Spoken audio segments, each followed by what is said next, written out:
Bagaimana memahami hadis yang berbunyi sungguhnya Allah memaafkan hati selama belum diucapkan dan dilakukan. Allahu a'lam. Saya pribadi belum tahu hadis itu. Allahu a'lam. Karena kalau kita lihat tadi indikasi dalil-dalil yang ada, niat itu kan dalam hati. Orang sudah niat, ya, niat buruk, bukan dia ucapkan. Dia niat buruk saja sudah dicatat begitu. Karena niat ini gini ya, niat itu sebuah tekad untuk melakukannya. Pasti dia lakukan. Udah niat dilakukan sudah. Udah mau memang. Zina dia keluar, memang sudah mau berzina, memang sudah gitu. Lain kalau orang misalnya keluar, kebetulan dia dapat kesempatan zina, baru mau memunculkan niat pada saat itu, kan berbeda. Dengan orang yang dari awal sudah niat, keluar memang dasarnya mau ke diskotik, mau zina, dapat pasangan berzina. Udah dari awal niat itu. Udah lain ya.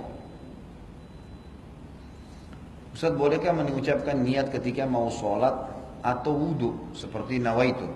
Ini sudah pernah saya jelaskan teman-teman sekalian. Kalau kita kembali kepada hadis Nabi SAW, maka belum pernah ada pengucapan lafaz. Tidak pernah ada satupun hadis Nabi SAW yang berbunyi nawaitu shoma ghadin, usolli fardhu salatid duhur, nawaitul wudu. Ini tidak pernah ada lafaz hadisnya. Dari mana ini? Ini dari teman-teman kita yang menisbatkan diri kepada mazhab Syafi'iyah di Mesir, tepatnya di Al-Azhar. Disusunlah, mereka mengatakan niat itu harus ya supaya orang itu tidak lupa dan jelas dia ucapkan dengan lisannya. Lalu disusunlah niat-niat itu. Kalau mau sholat, sholli fardhu salatid duhur, nawaitu shoma ghadin untuk puasa, nawaitul wudu'a dan seterusnya. Ini semua disusun. Mereka pun mengatakan dalam buku-buku mereka, ini adalah niat pelengkap, bukan niat asas. Niat asas dalam hati. Kalau ada seseorang mengucapkan dengan lisannya nawaitu shoma ghadin, usolli fardhu salatid duhur, tapi hatinya enggak niat sholat, enggak diterima. Tapi kalau ada orang niat dalam hatinya memang mau sholat duhur dan dia lupa ucapkan usolli fardhu salatid duhur, diterima sholatnya karena asas niat adalah hati.